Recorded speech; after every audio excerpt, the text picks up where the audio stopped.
Hi കൂട്ടുകാരെ, നമുക്ക് ഇന്ന് അയില മുളകിട്ട് വെക്കാം. മത്തി മുളകിട്ട് വെക്കാം, അയില മുളകിട്ട് വെക്കാം. അപ്പം വെച്ച് ഇന്ന് അയില കിട്ടിയ അപ്പം അയില മുളകിട്ട് വെക്കാമെന്ന്. അയിലയും മാങ്ങയില്ല. അപ്പം ഞാൻ സ്റ്റവ് കത്തിച്ചട്ടി വെച്ചിട്ടുണ്ട്. എല്ലാവരും എടുക്കുന്നു. നല്ലൊരു കറിയല്ലേ. എണ്ണ ചൂടായിട്ടുണ്ട്. ഇഞ്ചിയും വെളുത്തുള്ളിയും ചതച്ചത്,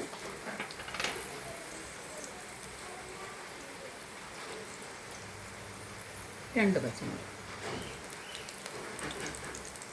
കറിവേപ്പില. നമ്മുടെ ഇഞ്ചിയും വെളുത്തുള്ളിയും എല്ലാം മൂത്തിട്ടുണ്ട്. ഞാൻ മല്ലിപ്പൊടി ഇടുവാണ്. പിന്നെ മുളക് പൊടി.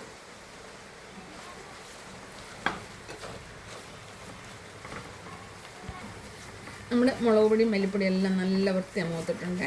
ഞാൻ ഈ തേങ്ങ അരച്ച് അങ്ങോട്ട് ഇടുവാണ്. നമ്മൾ തേങ്ങ വറുത്തരച്ച് വെക്കത്തില്ലേ, അപ്പം അന്നേരം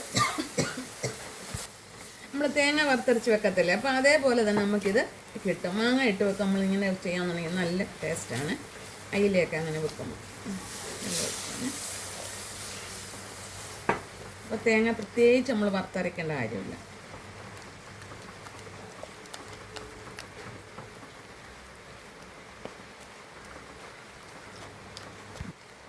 ആവശ്യമുള്ള വെള്ളം ഒഴിക്കാണ്.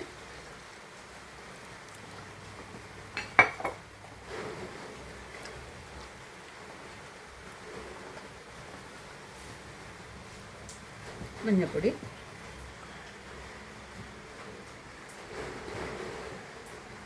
ഉലുവപ്പൊടി. ഞങ്ങൾ മീൻ കറിക്ക് കായ ഇടുമെന്ന് പറഞ്ഞല്ലോ, നമ്മുടെ കായപ്പൊടി, ആവശ്യമായി ഉപ്പ്.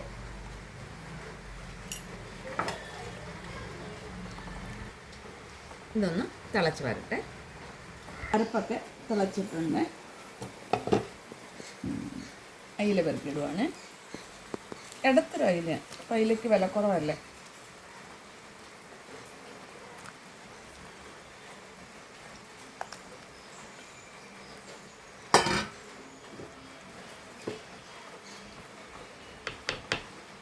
പിന്നെ തോട്ടുപുളി, മാങ്ങ, ഒരു മാങ്ങ ഇട്ട്. മാങ്ങ ഇട്ട് കറി വെക്കുന്നത് വലിയ ഇഷ്ടമാണ്. ഞാൻ മിക്കപ്പോഴും മാങ്ങ ഇവിടെ ഇരിപ്പുള്ള സമയത്തല്ല ഞാനിങ്ങനെ ഏത് മീനായാലും മാങ്ങ ഇട്ട് വെക്കും. നല്ല ടേസ്റ്റാണ് എൻ്റെ.